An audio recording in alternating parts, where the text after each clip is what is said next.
Hey, welcome to the Truth About Tupac podcast. It's episode number 4. We're experiencing technical difficulties because Kanye's apparently crashing the servers. But yeah, it's wild. But welcome DJ Earthquake to the app. Appreciate that. Can you guys hear me? Atron, welcome. Thank you. You and DJ Earthquake, you guys never crossed paths before? I don't think I have. No, I don't think we met either. You used to work with DOC though, right? A long time ago? Yes, I did. Pre-Ruthless? Yeah. We did some work together, man, a lot of work together prior to that. And then when he got with Ruthless, I was still kind of in the picture for a minute. And then that's when I ventured on and did my own thing with Vanilla Ice. All right. We have about an hour-long interview we did with Earthquake at Luminous Sound Studio in Dallas. Both Earthquake and Paul Loomis, who runs that studio, were very instrumental in the To the Extreme album. It was really soaking up a lot of game in hip-hop history with Earthquake being in Dallas, which is where I experienced a lot of my first hip-hop culture in the underground. If you could, man, just introduce yourself to the audience, maybe give them a little history and connect with Atron. Yeah, man. Again, I'm DJ Earthquake, man. I'm out of Dallas for work. Born and raised here in Dallas. Been in the music arena for, I don't know, man, a decade. I've touched a lot of artists that came through Dallas. The whole DOC thing came about when I was doing some little work with another artist of mine, but DOC had been around for a long time. He was Doc Trey at the time. He was with Dr. Rock at the station K104, and they was a Feel Fresh crew. And so I knew him a long time, man, prior to getting into that. And then we all ended up doing music, actually living in the same neighborhood, just sharing stories and sharing rhymes and putting music together before things really jumped off with Ruthless. And it was all, just like the Vanilla Ice thing, man. All of it was, you never really know what's going to hit until it gets out there, You sit around and you play with a song and something that we playing with, the world may think it's the greatest thing in the world. So that's the one thing that I conquered from doing this music. I know people who try their whole life to become superstars, and they work really hard at writing and developing, and they never make it. It's the slightest thing that you do that'll make it. But you can never overlook the fact that everything you do is a craft. Everything that you do, everything that you put out here. Like my son, he's an artist, and he always tell me when he does music, he says, "Oh, that's music old. I did that music 3 years ago." It's old to me, but the world has never heard it before. So if he ever put out any of his first music, he never know what to do until he put it out there, because we don't make hits. You've never heard Jay-Z or any artist say this song is going to go platinum. The people make hits. We don't make hits. We just make music and hope that people love it. So that's really what it's all about. And to get even further into that, going down this whole journey of music, I met a lot of other people on my journey, like this whole Tupac movement thing. I've came across Tupac a couple of times through MC Breed, but we actually never just actually sit down and chopped it up. But he was a real cool guy from what I knew, and he was also a brilliant artist and poet. So you just never know who you're gonna meet on your journey going through these little trials and tribulations of this thing we call music. Is my mic on this time? Yeah, you're on. I can hear you. Okay. Man, guys, the app is bugging. Welcome, T. Thank you. It's ironic that we're talking about technology tonight and Kanye's crashing the servers. But anyways, I'd love to hear from you, Adrian. Yeah, well, I like what Earthquake was saying about you don't necessarily make hits. Some people do make hits and they actually work hard at structure and stuff. But I think in general, it's really about the people and what the people like. You work on a song and you work on the song because you are working on a good song. You don't always know whether that song's going to hit or not.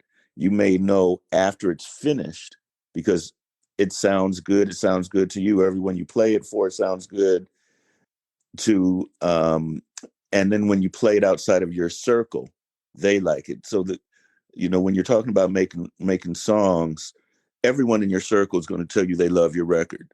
That doesn't necessarily mean your record's great, But when people outside of your circle start telling you that they love your record, then you know that you really have a shot at having a successful song or successful record, long as it's marketed right, because that's, another part of it. And, when we're talking about technology today, I was on a Zoom panel earlier today. Well, I wasn't part of the panel. I was part of the call. And the amount of technology that's out here now is incredible. We talk about, now Clubhouse is part of the conversation. And I read that Facebook is developing something to rival Clubhouse. I don't know if that's true or not, but I saw that earlier. But we have, Facebook, Clubhouse, Twitter, Instagram, YouTube, TikTok, and then there's, at least a half a dozen other budding formats that people are looking at. And, technology and marketing is really starting to rule the day as far as getting your songs out there. But what's great about it is that you don't have to always worry about, hundreds of thousands of dollars in the record company putting up that money for you to get a song out there to see if people like it. If you're creative and know how to work these various systems and formats like YouTube and Twitter and TikTok, especially now. Part of the conversation today about TikTok was that, just 2 years ago, TikTok was looked at as, people from 13 to 16 or 10 to 16. Now adults are on TikTok. So, in a minute, TikTok may be obsolete because once adults get on it, the kids don't want to be on it anymore. So, pay attention and look for something else that's going to be coming to help, the new artists, share their music. So, technology is just very, very important today. But, it was also important back in the 90s. You listen to some of Pac's songs when he changed his voice. Well, that was part of technology. That was slowing down the tape or running it backwards or, using whatever technology that there was available at that time to make your music. So, technology has always been something that, was used, whether, by Pac and, used by other artists and will continue to be used, whether it's a marketing tool or a recording tool. I mean, I was supposed to have a session myself yesterday that got postponed till Friday. And the engineer I work with is in Switzerland. And we're doing real-time sessions. I'm here in the Bay Area and he's in Switzerland, but we're actually doing real-time sessions. So technology is, absolutely incredible right now. Real deal. Yeah, no, I hear that. Lewis, what's up? Yeah. What up, man? Glitch in the Matrix, all good. But yeah, so Earthquake, hearing the true history and the true story from you, because this is the truth about Tupac and it is the truth about the culture, the truth about the movement. You had your own relationship to death row. So I'd love to hear from you and then Atron and Layla again. Yeah, man. It's funny you said, me and you spoke earlier today, and shortly after I got off the phone with you, Ice reached out to me, and I was basically sharing with him that I heard some of his interview today on Clubhouse with his show. His show was primarily about the real estate that he does out in Florida. And when I seen Barbara come on from Shark Tank, I knew that it was a powerful show when she popped in there. And so I knew me and you was gonna kind of be pushed back. I didn't think they was gonna push me back, but yeah, we was pushed back. And but yeah, Ice had some stories, man. And I just realized that I just seen a movie that just came out about this. I can't think of the name of it, but he hit me up one day and told me to check out this new movie that's on Netflix, and it was about this drug kingpin out of Florida. And I movie in Ice on the boat, and it was when our career first started, man. I mean, that dude been through a lot of stuff that I wasn't a part of with him. You know what I'm saying? Ice been through a lot of things on the Florida side that I wasn't a part of. You know, the whole tour part, the whole development of Vanilla Ice, I was there. But there's some other things. There's a lot of situations because him and Suge, they actually met up again, you know, after that whole hotel incident, and they kind of like squashed the beef between that whole situation. So, yeah, he can most definitely tell you more about that and the meetings that he had with Tupac, because I'm pretty sure he had quite a few of them with him after that incident. Man, you all hearing it first. Truth About Tupac Movement Podcast. DJ Earthquake, Atron Gregory, Layla Steinberg. This is week 4 of a 21-week countdown to Pac's 50th birthday. I haven't done a countdown like this since Layla and I launched Mind of Machiavelli in September of 2010. And then before that, the first season when I launched Truth About Tupac, I did a 13-week countdown when I went to Atlanta to the Tupac Shakur Foundation. And Truth About Tupac movement came with me on that journey. We went out there to see Rick Ross perform in Bun B. That was really awesome. I just know this is going to be a really big club. So Lewis, T, Brandi, Atron, Layla, anyone have anything they'd like to add or ask Earthquake? I definitely could pose this question on the topic of Tupac and technology, which is, like you said, so ironic that everything is going down tonight. But just something that, anyone up here maybe could add, just a discussion wise, what do you guys think up here, guys and gals, think that Tupac's Instagram would look like? Or would he even have an Instagram? What clubhouse room would Tupac start if he was here today? That's a great question, I think.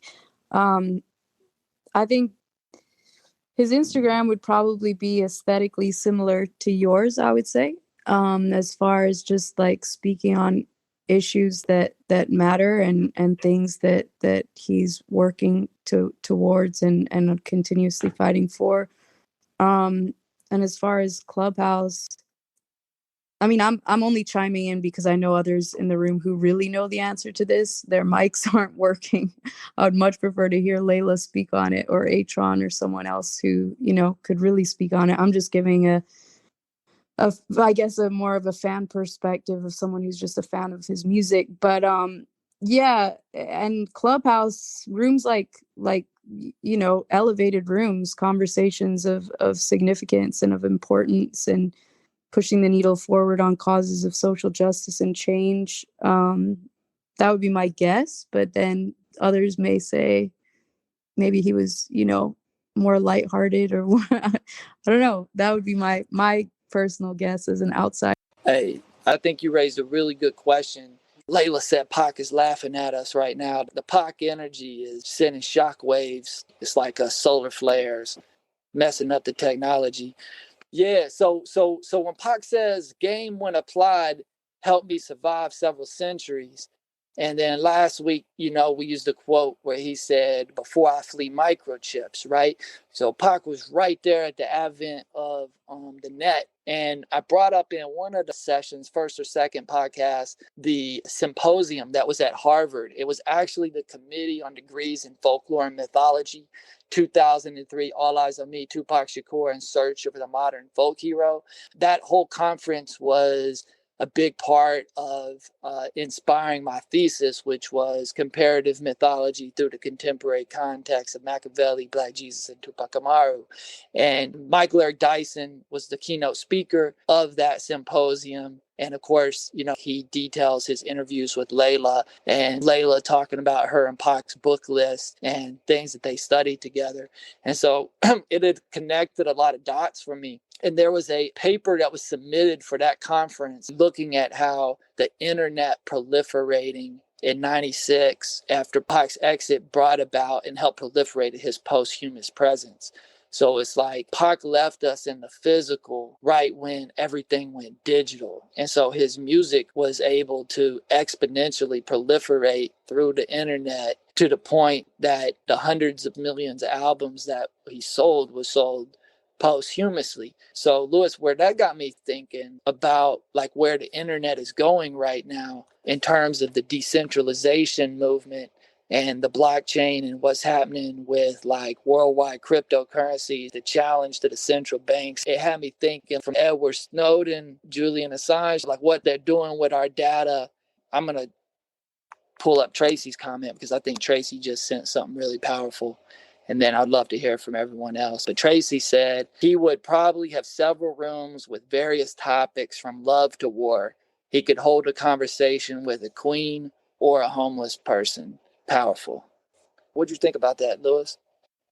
I love that, Tracy. That was so powerful, and I really agree with that insight. Like Ash, it's definitely I think I really just I love that answer. I can't top that. I love that answer, and I just posed that question because I thought it was something that anyone could really answer. But the fact that Tracy knew Pac, I really value that answer, and it hit home. And I think definitely he would have done something very impactful with it because he was able to move mountains even without social media like that. So. Yeah, exactly. Like that's the question. I just wanted to jump in for a second. I think that as much as Tupac would want to share his voice, and I think that he would probably be a little bit hesitant of the security. I think perhaps maybe he would be searching for places to share his voice that were safer. I think one of these things that I just actually came across, how all these platforms are interconnected, and really, why are they so interconnected, and why are they wanting to listen and hear everything that we're talking about? And so I think that would be one of his big points of sharing this voice, but in a safe place. Wow. You actually said something that triggered a Pac lyric. So let me let the Machiavelli spirit speak first. Words being known to explode on contact, extreme at times, blinded by my passion and fury. Look at me laughing at my competition, flashing my jewelry. You stay silent if you knew me. Let me read here what Baritz just sent. Going back to the earlier week, I believe Pac would have been using social media and all things Matrix in general to reach the most isolated minds, both geographically and socially, and interweaving them to push forward the greater movements and themes of his aura. I believe he would have been letting loose and participating in the more general, fun, and silly ways that masses do today, as he was an everyman as well. So, Tracy said it's fun to imagine what Pac would do. We actually have no idea. We have to be the spark and do what we can to push forward unity and what Layla is doing for healing the planet. That's right. That's what's up. I'm back. I'd like to kind of echo what Tracy just said, because I was just thinking of two or three things. One, we're talking 25 years later. Who knows what experiences Pac would have gone through and where he would have been at 50. Based on where he was at 25, we know exactly what he would do. Or we have a good idea what he would do with social media and what was going on in society right now, and the whole Trump era that we just came out of. We know where he'd be at. But one of the things, and I'm paraphrasing, that Muhammad Ali said is that if you're the same person at 50 as you were at 25, you just wasted 25 years. So we really don't know where Tupac would be at. He could be running for office. He could have helped change systems. He could just be living his life in some other way. I've had the opportunity to run into Angela Davis and Bobby Seale, and after they've been through so much, they're not so much into, through my questions and conversations with them, on a day-to-day basis, they're not as active as revolutionaries as they were back when they were young, because many of their peers did not survive. So, they're just living their life, and I think Angela's still teaching. Bobby, I think, goes out on speaking tours on occasion. I know, because of my relationship with Pac, I know other people in the Panthers, and they're just kind of living their lives now. So, it's just so difficult to imagine what Pac might do. I can think of all sorts of things, but that was the Pac at 25. The Pac at 49 and 50, it's just so hard to tell. I mean, much like what Tracy said, and follow Layla's lead in a lot of ways of all the work that she's continued over these last 25 years within the prisons, within the mic sessions, with AIM and all the things that she's continued to do.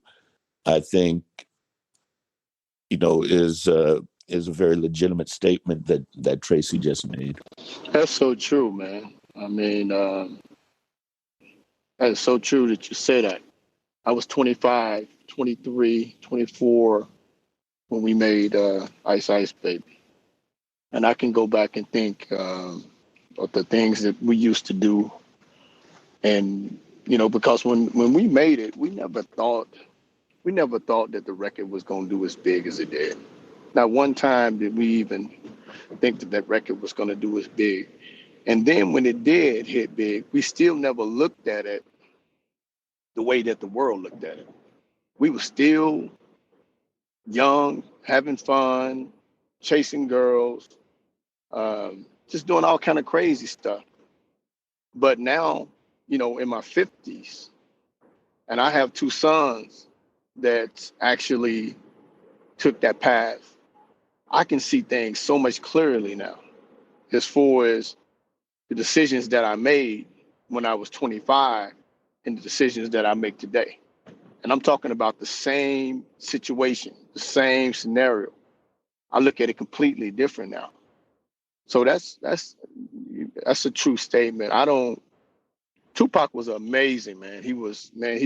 I like I said, personally never actually sit down and talk with him, but we crossed each other's paths. I've crossed people's paths who've been in the business with him, who knew him. The guy was amazing, but it's so hard to determine or dictate what he would be doing today with the way that the world is today. This world is so, oh my God, it's more divided ever now than it has ever been. But it's just no telling what type of person, how that situation would come about today. I agree. He could just be retired in Cuba or something. Hey, thanks for throwing that out there, T, so I don't have to. I think, Atron, what you said is amazing, and Tracy just dropped another gem on us, which I'm going to share with y'all. He could play the Duke in the Netflix hit Bridgerton, produced by Shondaland. So many possibilities. I know he wanted to do romance-style films. Who knew that? Who knew that Pac was planning and wanted to do romance style films? Like, that's interesting. I never heard that. We're gonna have to do a whole exclusive about the movie deals that you all had lined up and the significance of some of those stories, because there were some really powerful stories, from the Nat Turner story to the project you mentioned that he was going to do with Robert De Niro. And I think also, Atron, just to something that you said in terms of some of the revolutionaries from the 60s, and it was a part of my thesis, and it was a part of my connection with Layla and what she's talked about so many years in terms of both emotional and financial literacy for the masses. And it's in Holler If You Hear Me, page 58. Afeni says that in Tupac's eyes, not only was the revolution not paying the bills, but it was causing a great deal of disaster for me. Tupac therefore taught Afeni to make peace with money, quote unquote. I think I am learning how to live in a capitalist society, which I did not know how to do, she says, but I learned that from Tupac. I didn't know how to do that. I only knew how to be mad with capitalism. Tupac, according to Afeni, learned to rebel and make cash, a lesson she slowly absorbed. It never occurred to me, she says. I never gave myself permission to do that. He released me from so much. Tupac would challenge the things that I held sacred. He would make me think about them. I'd love to hear, Atron, your thoughts on that paragraph. Lewis, I'd love to hear your thoughts on that paragraph. You know, in my position with Tupac, I sometimes know a little bit more than others about some of those statements that Afeni might make, or some statements that might be made, because I would be involved in some of those conversations that directly reflect that type of statement. And out of respect for Tupac and Afeni and their personal conversations, I can't always respond. I can respond by saying I can't respond, or I choose not to respond right now. I have to think about that a little bit more, whether I want to reflect on things that I know personally, because I was actually part of some of those conversations. Man, I super respect that. Tracy just hit me and she said, yes, yes. He was serious about backing Layla. I'd love it if he was retired in Cuba. Mr. Checkpoint in the building. Hey, we got somebody pushed the line every day on the front lines. Mr. Checkpoint taking it to the corrupt cops. Mr. Checkpoint would love to hear from you, which is kind of bounced around because of the struggles we've had with the service here tonight. But this is the Truth About Tupac podcast. It's the live recording, and it's episode number 4 of a 21-week countdown. When I started, exploring and going way off into the comparative mythology and the folklore that the symposium at Harvard, for example, had, the Committee on Degrees of Folklore and Mythology, 2003, Search of a Modern Folk Hero, and the connection directly with Pac's indigenous namesake, Tupac Amaru, and the Leyenda de Tupac Amaru, that has inspired revolutionary movements in South America. Point out by my thesis that the American continent wasn't really named after Amerigo Vespucci, but American. Amaru is the birth of America. In the United States, we're really in a box, I think, in terms of how the world sees us, because even these technologies that we're using that's had to mine the natural resources from Africa and Latin America and different places to provide the technology for us to have these luxuries. And then at the same time, are they luxuries if they're really just data mining, data scraping devices impeding to our security, right? And that's, again, back to Amir's point with Audre Lorde and using the master's tools to tear down the master's house. Is it possible? And how would Pac do that? But I never wanted to disrespect Pac's family or the pain that his family felt from the loss, or the fans, by pushing a theory that Tupac survived. But so many people push the theory that Tupac survived, and you can point to the references in Pac's own music, or you can point to the Wonder If Heaven Got a Ghetto video that was directly about the idea that Pac was able to survive and then left the country. And that was literally my first Truth About Tupac interview, was with Lionel Martin, who directed Wonder If Heaven Got a Ghetto, that's themed around Tupac surviving the Vegas shooting and leaving the country. So it comes back to Pac's influences, when he's the brother that gave it up to the political prisoners, Sekou Odinga, Geronimo Pratt, all the real OGs. In the comparative mythological context, Tupac as a folk hero, as the trickster that's able to overcome death, evade his enemies, and resurrect, like the Inca king, Tupac Amaru, who the Leyenda de Tupac Amaru says when Tupac head and torso and arms and leg reconnect under La Tierra, then he resurrect, restore the Inca kingdom, and expel European domination of the continent. That's not my words. That's the legend. When Pac talk about surviving several centuries in terms of the mythology of Pac leaving the country, leaving Cuba, going back to a time where, China just banned Clubhouse from the country. That was big news. If anyone saw that this week, Clubhouse is completely X'd out of China. They said, hell no. And, it's like Cuba, with the embargoes and all these different, you got a whole split in the world between the East and the West. And, the under served and underdeveloped masses of people. And here we are just like, having these luxuries with this technology. So I think it's just so interesting what you're talking about with the fact that he was talking about a chip in, the 90s, and that now we're facing. And it's interesting because so much of what we are facing in the world today, I attribute my knowledge of it to the fact that I did listen to Tupac's music and Lauryn Hill and some of these artists that were Bob Marley, like you said. But, artists, Tupac was one of the ones that was speaking about it in such a clear way. And like you said, there's so many tie-ins in the albums and in the music and in the symbolism and in the, like the fact Machiavelli and all the, Illuminati and just so many things that point, signs that just point to what is happening right now, to where it is, obviously I agree with you in the sense of no disrespect to anyone for even theorizing about the possibility of him surviving or him, but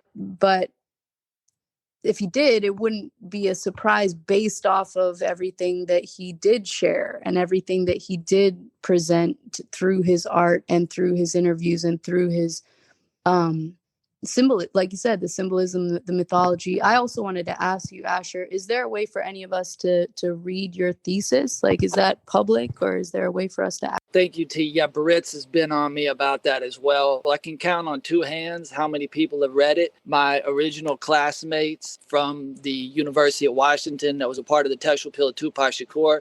I'm hoping they will be joining us soon on the podcast because they also pushed some really dope thesis. My boy Jamil, he did an awesome thesis called the Odesk, and it was all about the codes, and it completely ties into what's going on in the world right now.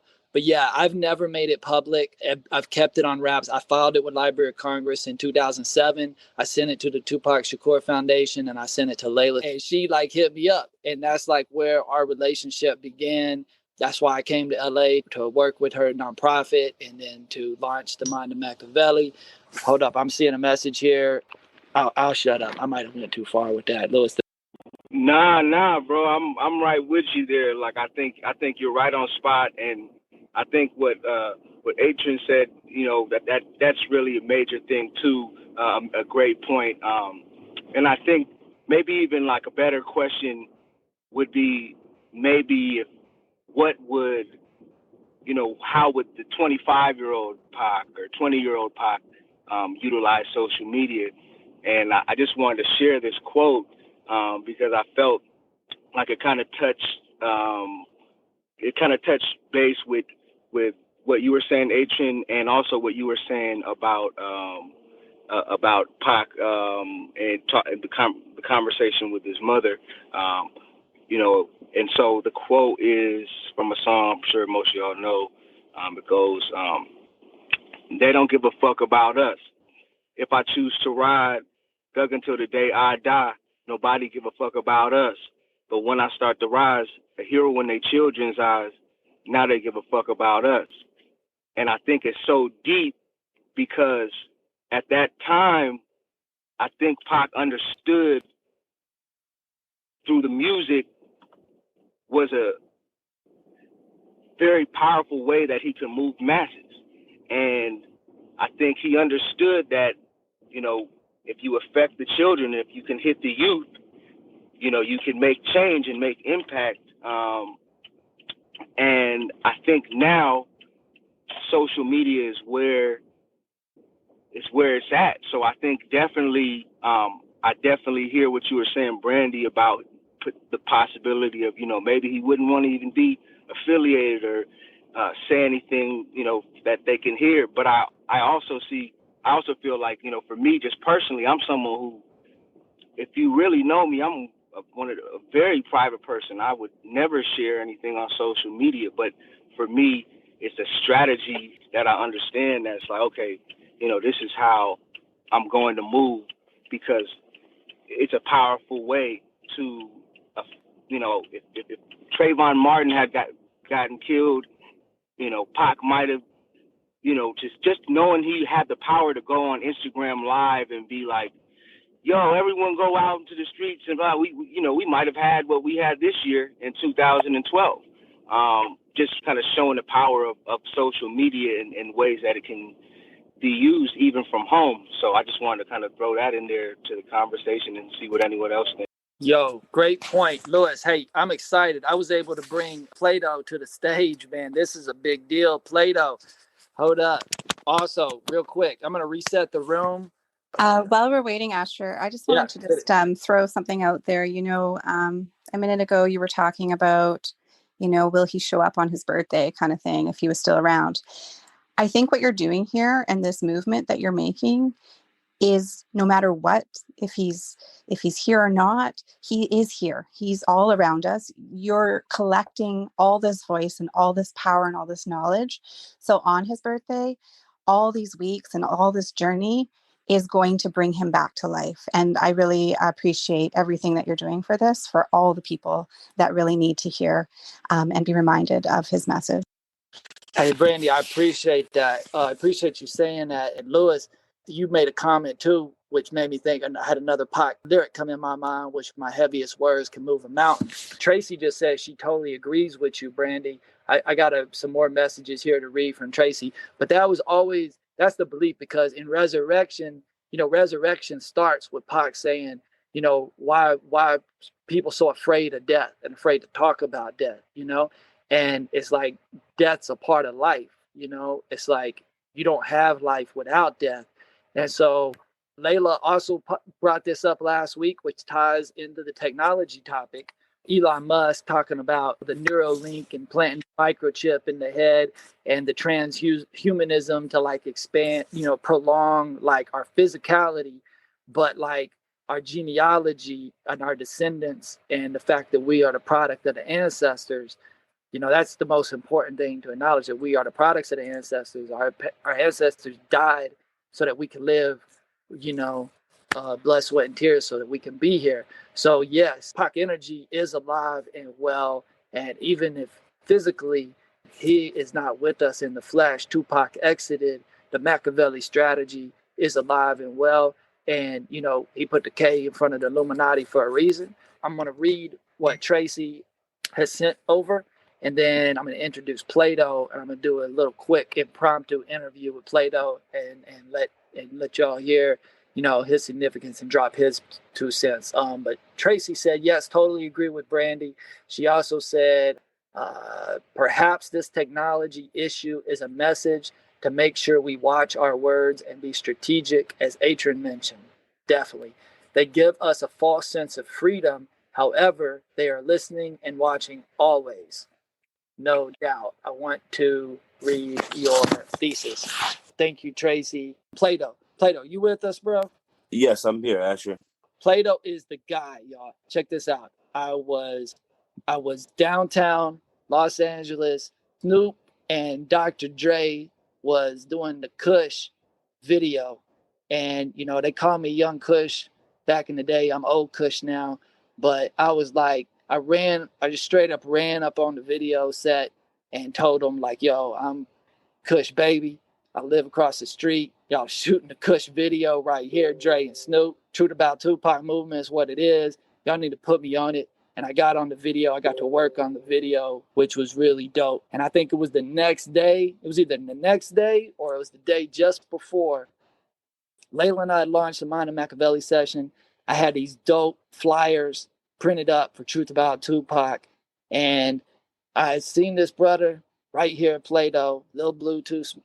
Lil Blue Too, yo, what's good? Check out this flyer, Truth About Tupac movement. And then what did you say, Plato? I said, hey, man, one of my guys is doing a Tupac film. I said, who? There is D-Love. I was like, man, I ain't never heard of no D-Love. Man, what you talking about? I said, yeah, man, he's doing the upcoming biopic film of Tupac, man. I should definitely introduce. Straight up. And you're the one that said, there's a video on YouTube. Look it up. Darius Love in Las Vegas, Tupac back. I went that night. I pulled that video up. I sent it to Layla. I said, Layla, who's this? Man, a week later, me, Layla, and D-Love was sitting down at Layla's place and from the history was made from that day forward. So I gotta say, man, Plato, you the man that put me with D Love. D Love and I have been pushing this line with Layla for a decade, and it's just incredible to have you here and to give you your flowers. Please introduce yourself to the audience. Which one is that, Jeremiah or Lil Nas X? Nas X, yeah, I just saw you with Nas X, man. Yeah, man, you come on, you're in the game, man. Tell us about who you are and tell us how Pac influenced you and inspired you, and what you think, man. How is Tupac and technology connected, man? What would you think 25 years later as we go to Pac's 50th birthday, man, and what's going on in the world today with the technology, man? Like, what's your hypothesis? So yes, my name is Plato. I'm an upcoming, multifaceted artist, entertainer, songwriter, dance choreographer, screenwriter. I've been in music for over, I'll say, a number of years as of now. Definitely with the technology today, with the innovative, systems that they have now, it's amazing, man. We're able to upload, release music, consistently on multiple platforms like Clubhouse, different social networks, apps like Instagrams, and then you still have the normal, like the YouTubes, the Googles. So it definitely works out. It's very feasible for artists today, without even have to go out and doing like the street work, far as like having a street promotion team. Now you can do everything just virtually from online, cyber network. So that's great. And then for Tupac, man, I've been a Tupac fan since I was a child.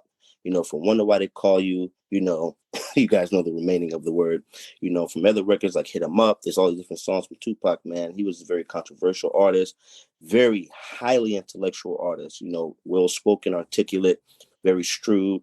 It's sad, what happened, years later to Pac, but his music still lives on to today. Tupac is with us now in the flesh in real time as of now, and definitely with Tupac, man, almost 20, 30, it could be 40, it could be a century from now. Tupac music will live on forever. And it feels like Tupac music is relevant now. When you play a song, it's like we just experienced that now.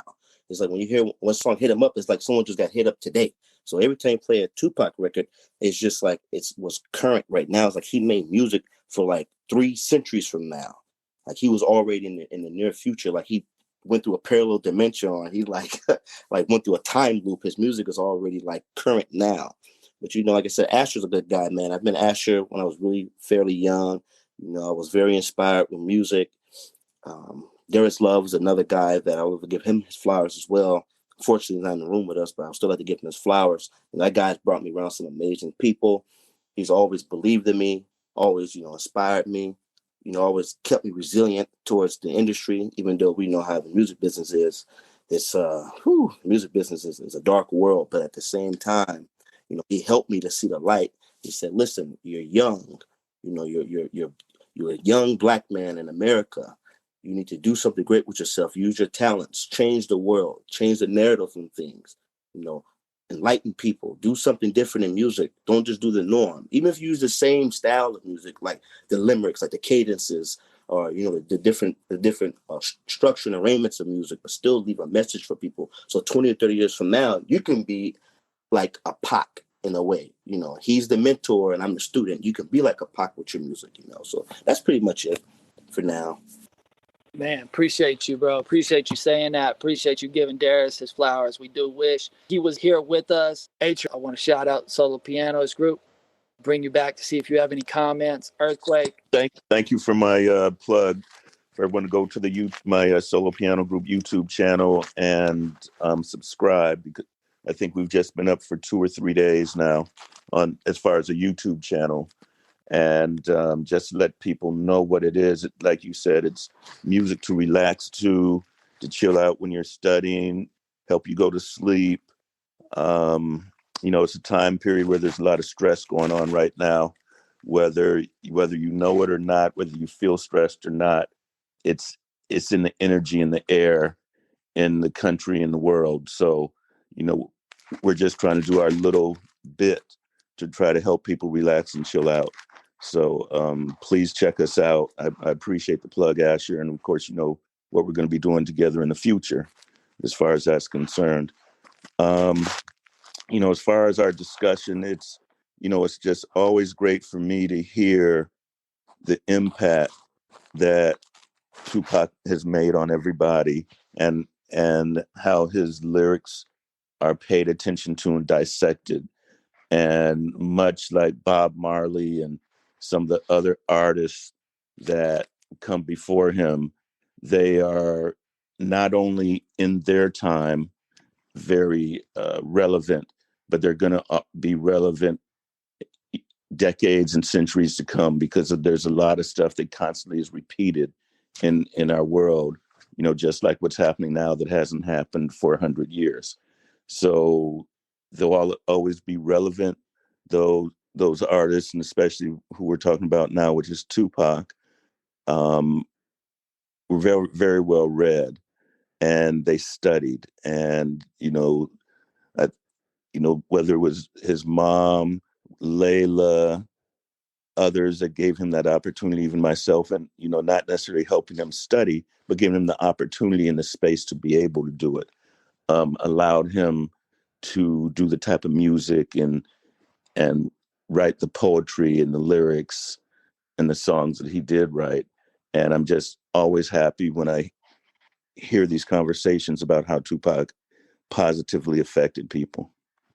And with that, I know it's getting close to our time, so I'll probably be signing off in a few minutes. Alfonso, man, we're glad we got you up here.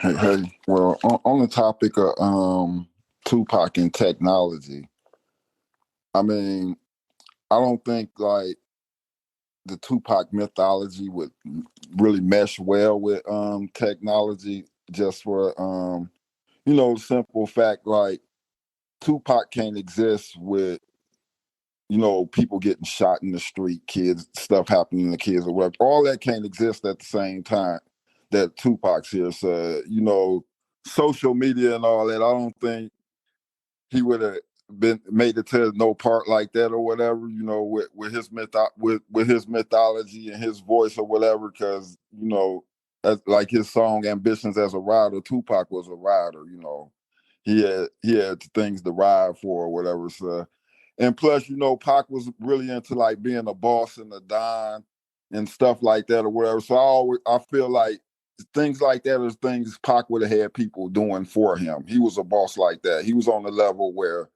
he was going to be in a position where he's got people that know all the technology or whatever, that's doing all the investing. They're up under him or whatever, because Pac always thought of himself as a force, rather than just, a person or whatever. And that's what I mean, like when I think I hear like truth about Pac and his legacy is just, I think Pac's real thing was showing us like human capability and, just the various things you use to unleash that capability, especially when you talk about that spark.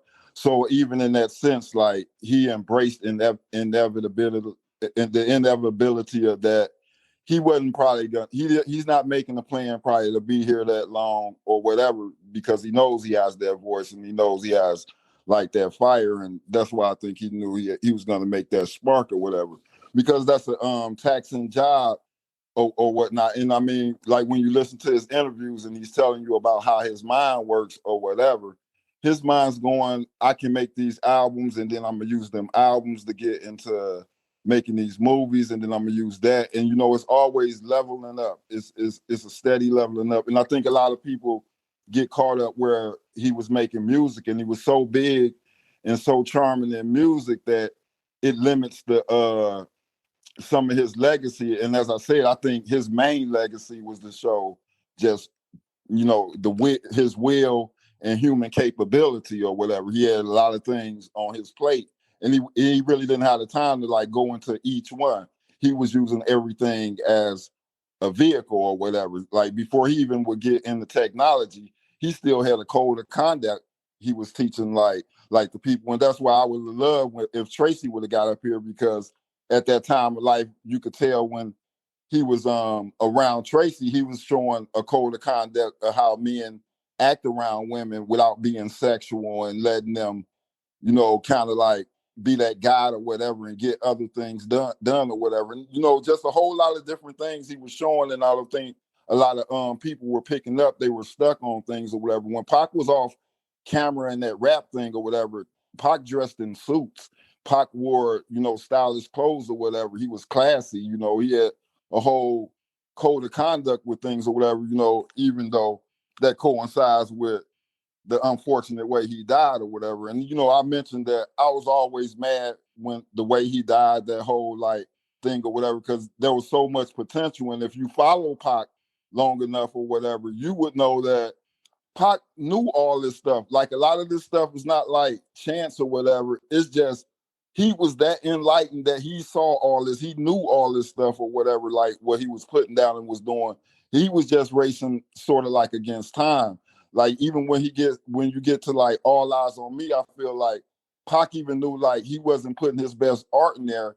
Like Asher brought up his conversations with Afeni about money. Pac even knew then that money was a tool, money was a vehicle or whatever. He just knew how to produce so much. His mind was moving so fast that he was doing that, but he always would come back to the art. When you listen to Machiavelli, you hear how he's coming back to the art, and when he's making projects with Tracy, it's because he's still connected to the art, because he's reached all that financial success or whatever. But if you're following Pac, he's not in it for the financial success. He just knows you have to have that platform or whatever. And that's the connection with Suge a lot of people don't recognize, is that Suge represented that independent man who, regardless what people thought of him, had something that he was very independent and very powerful. And Pac wanted that, and not in a bandwagon way, because Pac's philosophy was always, you learn something from somebody and you double up on it and you level up. He's always said that out his mouth. Even when people thought, hey, you're saying Don stuff or mafia stuff, he would tell you, I don't idolize them. I'm going to learn that and I'm going to elevate it. Even when you ask him why you choose Machiavelli or whatever, he would tell you, I read these philosophies and I interpret them and I use that to level up. And that's what I mean. Pac had a very powerful possession of will and human capability and where he had to go, and he saw it early, and it was just always eating at him. And again, like Asher said, those conversations with his mom, he'd heard all like the revolutionary talk. He'd been in position, and Pac was ready for action to happen, and that action never came in a positive way, and it just ate at him that he had to come up with a whole different code to get there or whatever. And credit to Asher, he chose mythology. He chose the whole myth and he fed into it, and you can't really criticize it too harshly, because it's never really been done on that level. You had movie stars like James Dean that died like just fast over just sort of like a just fast success. But here was Pac anchoring something and letting you know, I'm putting this spark in y'all or whatever, and I don't have much time to do it. And just really just cementing that whole mythology or whatever, and just willing to like take it to the whole next level when he could have relaxed. At any point, he could have relaxed there or whatever, but he'd rather return back to the art of things or whatever. And I think that's eventually what he was setting up before it got back there, that we would have just saw him get more into like the art and just teaching the whole conduct for everybody. Because I think he couldn't be satisfied with just success. So the whole next thing was, how do I just take that spark and just keep sparking open every mind and getting them to this level or whatever. And, anybody that's a leader or whatever, no, that's a taxing job right there or whatnot. So I don't think he's been so involved personally with technology like that, but I think he'd encourage you definitely to be the best you can be and learn it and be a part of like ownership, independence or whatever, where all that would be a very useful tool. He'd be somewhere at the top of that food chain. Sure. I would think, because he was a force like that. That was a for real stream of consciousness that you just dropped there, bro. I appreciate you joining us again tonight and sharing that. Drapedom, talk to us. Man, appreciate you, Asher, and everyone in the room. I'm glad I could get in here, man. The server's been acting up, and it's mad ironic given the topic of the room tonight. Yeah, man, I just kind of wanted to expand upon what I said to you in the text message. I think there's kind of two sides of how Pac would have used technology, and I think someone brought this up earlier. Is like, how would Pac use technology if he was, you know, the age he was back then now, you know, how would that look like? And then, you know, how would he be using tech today if he was, you know, 50, 51 years old, if he were alive today? And, you know, to look at that kind of model, I look at one of the people I look at is Ice Cube, right?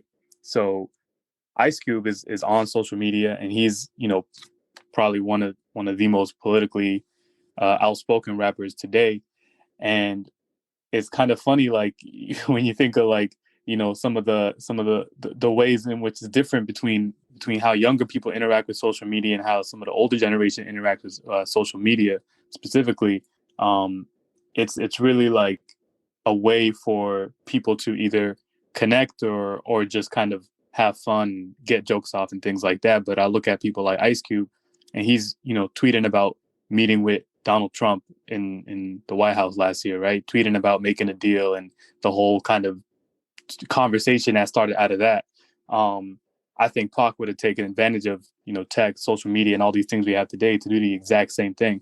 You know, his music was a way of reaching people, especially the youth. So, you know, I can really picture that if Pac heard that, you know, all these kids are on TikTok, he probably would have made a TikTok, you know, like that's the way you can reach people. That's where people are. You're going to meet people where they are to, you know, to really reach those people. You know, you even see politicians doing it today where you see, you know, people who are running for office make TikToks and, you know, these kind of videos that appeal to these younger generations. You know, I think Pac really would have done the same thing. And, you know, because he was such a visionary, I think he would have definitely been on top of, you know, making sure people organize and rally against some of the injustices that are committed in the tech world as well. You have all these things like bias and algorithms and, you know, kind of tech being used for these social evils as opposed to social good. So, you know, I think he would have taken it many, many steps further. You know, even establishing his own, like, you know, I can picture him establishing his own company, his own crypto, things like that. I really think he would have been at the forefront of this kind of tech movement, and I don't think he would have been lagging behind. He would have been, you know, kind of trailblazing. You know, some of these things that we're just seeing now. Like I think someone mentioned, you know, if he hopped on IG Live after Trayvon Martin, would we have had a, you know, kind of the summer that we had 2020 would have been 2012 or 2013, you know? And that's what an artist does, is they advance the generation, they advance people to be where they should be. So yeah, man, I think it's definitely a loss that he's not here to see everything going on, but I can only picture how much he could have accomplished. Draped, bro. Always a pleasure having you, man. You're always bringing knowledge to the conversation. You've been down with Truth About Tupac from the beginning. For those of y'all that don't know, Draped was there from the very beginning. He was like the seventh or eighth or ninth member of Truth About Tupac in 2009 when we opened the website. And Barich just hit me on the side. Great point about staying current with the social media or becoming an afterthought. All tools must be utilized. And that ties into what Alfonso was saying, basically, in Pac leveling up, leveraging, understanding that money isn't just, you know, money's like a means to an end, to facilitate and push energy and push things and to, you know, make things happen. So I appreciate both of y'all, Alfonso and Draped. I appreciate Baritz helping me moderate and hold down the podcast structure, particularly through all these technical difficulties. DJ Daryl, welcome, man. We've been talking about Tupac and technology tonight. What's good, y'all? I was in the studio mixing and mastering, so I'm just taking a quick break, chime in with y'all.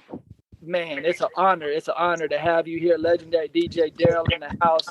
Everybody hit him up. We was talking with Nobu here. I was going to have him recite these lyrics. He just shared a really powerful story that we heard together about Pac at a camp that we met with Water Protectors, a good medicine camp in the Ozarks. Nobu, please share that lyric from Mother Tongue where you talk about this is the front line between man and machine, man. How do you break that down? Yeah, so little background, we had written a song.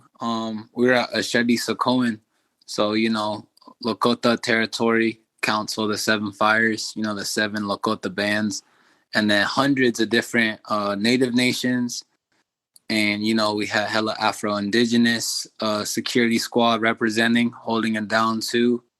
I just feel like, when Standing Rock happened a couple years ago, and you at some point kind of blew up, and then the whole world was looking at like 20 million people's water at stake, and then a bunch of natives and Afro natives resisting. I just feel like Tupac would definitely have been there, and the reason why I say that is just exactly what Asher said. Like, we've had OGs talk about Tupac, reaching out, and I don't know, during that time I was doing security, and we just pop around the different like fires and camps when we weren't actively on, and we play hella music, and so there's this one song I kind of charged this up, and it goes like, "This is the front line between man and machine. It don't matter much bloodline. Your young need water to drink." So it sounds a lot more fire when you're with a bunch of your people on security and playing on guitar. But at the end of the day, Tupac was more, I think, than just a rapper. Of course, like, he was stepping into his, I want to say his king shit, but for my dad's people, like Nahuatl peoples from Mexico City and Jalisco, we don't use the word king. Our word is Tlatuani, and a Tlatuani is one who speaks to people. Out of the warriors who had done legendary exploits, the one who spoke best to the people, that was kind of like the leader. So in that tradition, I think Tupac was a Tlatuani.